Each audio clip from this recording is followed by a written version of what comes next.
자, 3장은 이제 나의 정치 인생, 정치 철학, 이재명 후보의 삶에 대한 얘기인데요. 어린 시절 얘기와 대학생 때 얘기가 짧게 소개가 돼 있는데, 먼저 그 성남 상대원 시장에서 연설했던 내용이요. 지난 대선 때였죠. 그 내용을 한번 보겠습니다. 이 가난하고 불우했던 그런 유년기의 아픔을 얘기하고 있는데요. 이 후보의 아버지는 총소 노동자, 그리고 어머니는, 그러니까 이 시장의 총소 노동자고 어머니는 그 시장의 공중 화장실의 수구먼이었어요. 그리고 이 후보 본인은 중학교 때부터 공장 노동자로 일을 했습니다. 너무나 가난해서 시장에서 나오는 썩은 과일 이런 것들을 아버지가 그것을 다 모아가지고, 그러니까 시장에서 그 내다 버리는 거 있잖아요.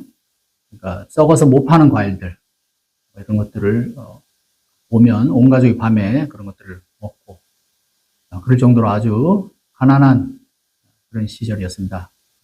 공장에 다니던 이 후보는 왼쪽 손목에 관절이 한번 그 절단하는데 그 일 이후에 너무나 힘들어서 자살까지 시도를 하는 그런 정말 불우한 환경 속에서 유년기를 보냈습니다. 그러면서 이 후보는 묻습니다. 정치를 왜 하는가? 자기 자신한테 끊임없이 그렇게 묻는다는 겁니다. 여기에 바로 이 후보의 정치 철학이 압축돼서 녹아 있습니다. 자, 이 내용은 뭐 유튜브 영상 이런 걸 통해서 많이 알려져 있는데요. 그 성남 상대원 시장에서 이제 자기가 거기 아버지 어머니가 거기서 이제 힘들게 일을 하신 그런 장소잖아요. 바로 그 공간에서 연설했던 내용인데, 저희 아버지는 이 시장에서 청소 노동자로 일하셨고 어머니는 이 상대원 시장에 있던 2층짜리 건물 공중 화장실에서 일을 하셨습니다. 소변을 보면 10원, 대변을 보면 20원 이렇게 받았습니다. 어머니는 제 여동생과 함께 화장실을 지켰습니다.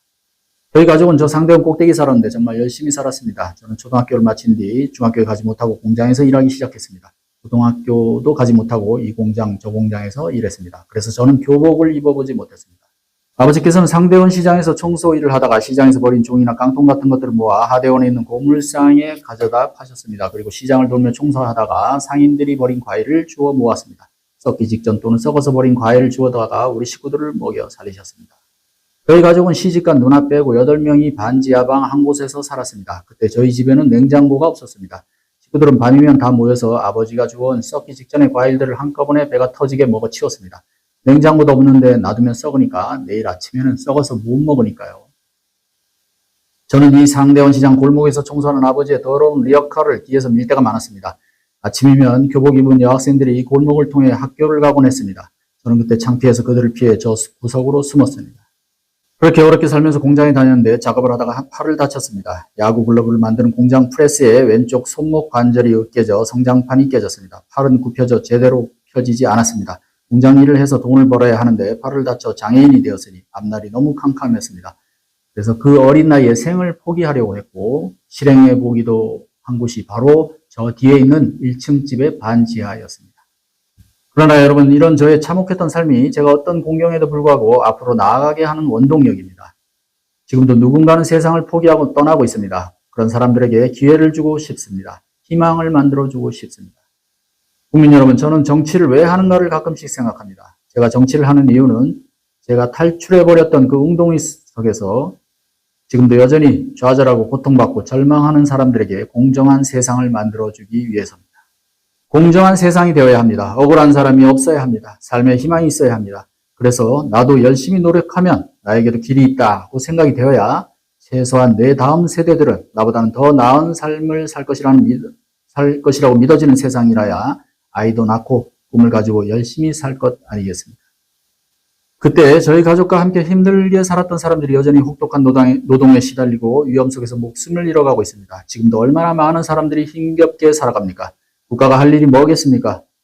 힘겹고 어려운 사람들에게 용기를 주고 많은 사람들이 행복을 찾아갈 수 있도록 길을 열고 일자리가 없는 사람에게는 일자리를, 장사가 안 되는 사람들에게는 장사할 수 있는 기회를 주는 게 바로 정치 아닙니까? 이재명 후보의 그 생각을 보면 또 그 말을 들어보면 그 진정성이 있습니다. 왜냐하면 본인이 그렇게 어려운 그 시절을 겪었기 때문에 누구보다도 이런 경제에 대한 생각, 생활에 대한 생각, 그리고 어렵고 힘든 이런 사람들을 편하게 해줘야 된다. 이것이 바로 정치의 본질이다. 그 외에 뭐가 있겠냐? 이재명 실용 정치 또는 이재명 실용 경제에 바로 이것이 핵심 키워드가 아닌가, 바로 본질이 아닌가. 두 번째로 살펴볼 것은 이제 대학생 때 얘기인데, 이 이재명 후보가 이제 뭐 그렇게 힘들게 살다 보니까 사실은 이제 정상적인 교육 과정을 밟지 못하고 검정고시로 이제 중고교 과정을 마치고, 그리고 워낙 뭐 머리가 비상하고 또 노력을 해서인지 중앙대 법학과에 입학을 합니다. 학번으로 치면 82학번이에요. 그러니까 나이는 64년생이기 때문에 정상적으로 한 83학번이 돼야 되는데 한 살 더 일찍 들어간 것 같아요. 82학번인데 이때 이제 그동안에는 뭐 전혀 그런 시국에 대한 생각이나 이런 것이 없었겠죠. 너무나 살기 바쁜 그런, 살아가는 것 자체가 힘든 그런 환경이기 때문에 나라에 대해서 이런 것 생각할 겨를이 아마 없었을 텐데, 이제 대학 가가지고 이제 학생들의 시위, 그 다음에 그 경찰이 와서 체포하고 또 사복 경찰이 버젓이 그 대학 캠퍼스에 잠복을 하고, 그리고 또 학생들이 유인물 뿌리고, 거기서 이제 광주 항쟁의 진실을 알게 되는 겁니다. 조금씩 눈을 뜨게 되는 거죠. 그때 사실은 80년에는 이재명 후보는 그 오리엔트 시계라는 그런 업체에서 공장 노동자로 일을 하고 있었다고 그래요. 그래서 그때는 광주, 이건 폭도들이 일으킨 그런 사태, 이렇게 불순한 그런 사건으로 인식을 했다고 합니다. 그리고 광주 시민들을 욕도 하고 그랬다고 이제 해요. 그래서 나중에 이제 이런 것들을 이제 제대로 그 진실을 알고 나서 너무 부끄러웠다. 이런 반성 또는 각성 이런 얘기를 하고 있습니다.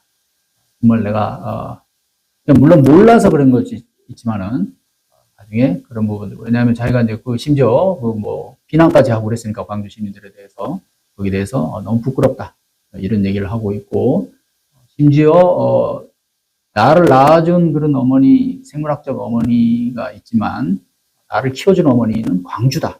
그런 의미에서 광주를 사회적 어머니라고까지 표현을 했습니다. 관련 내용을 간단하게 보겠습니다.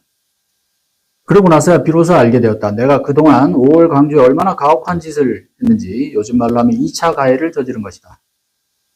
광주 민주화운동의 유족들, 군사정권의 무자비한 폭력과 고문으로 평생 장애를 안고 사는 분들, 회복하기 힘든 육체적, 정신적 상처, 후유증으로 지금까지도 치료받고 있는 분들께 죄송하다. 본영공 시절에 뭣도 모르고 떠들고 다녔던 말들이 얼마나 큰 상처가 되었겠는가. 그때 내 모습을 생각하면 지금도 한없이 부끄럽다. 통제된 언론 보도에 길들여지고 철저하게 속았다. 결과적으로 2차 가해에 참여했다는 사실이 부끄럽기도 하고 억울하기도 했다. 5월 광주의 진실을 알게 되면서 나는 내 인생의 향로를 바꿨다. 나를 낳아준 생물학적 어머니는 따로 계시지만 나를 반성하고 개선할 줄 아는 성숙한 인간으로 태어나게 만들어준 사회적 어머니는 광주였다. 이 책 182페이지에는 조금 오글거리는 장면이 좀 나와요. 이것도 이제 내용이 알려졌지만은 아내 김혜경 씨에 대해서 자신의 감정을 표출한 그런 대목인데요. 첫눈에 반했다. 이러면서 지금도 사랑한다. 이런 얘기를 하고 있는데, 그 내용 잠깐 한번 보겠습니다. 1990년 8월 9일 잠실 롯데호텔 페닌슐라에서 007 미팅으로 만난 붉은 원피스의 아가씨. 만나는 순간부터 이 사람 없이는 살 수 없다고 생각했던 세상에서 가장 아름다운 사람. 평생 아직도 나를 자기야라고 부르며 자신보다 남편과 아이들을 더 챙기는 혜경아. 미안하다. 죽고 싶을 만큼 미안하다. 언젠가 젊은 시절 가난하고 무심해서 못해준 반지 꼭 해줄게. 귀하게 자라 순하고 착한 당신에게 고통과 불행만 잔뜩 안겨준 내가 할 수 있는 말인지는 모르겠지만. 혜경아, 사랑한다. 윤석열 뺨치는 사랑꾼 이야기예요. 물론 이제 맥락도 다르고 사랑의 성격도 다른데, 김건희를 거의 사실 윤석열은 상전처럼 떠받들었잖아요. 그 둘의 관계는 정말 일반인의 상식으로는 좀 가늠하기 힘든 그런 특수한 사정이 있습니다. 그리고 어떤 권력이 개입된 두 사람의 관계에 그런 특수성이 있는데, 윤석열과는 또 다른 사랑꾼의 버전이 아닌가 생각이 되고요. 조금 오글거리긴 하는데, 그래도 어떤 진심이 느껴집니다. 뭐 행복하지 않겠습니까? 아내로서 이런 얘기를 들으면, 그것도 지금 뭐 나이 60이 넘어가지고 하죠. 물론 이제 이재명 후보 나이입니다.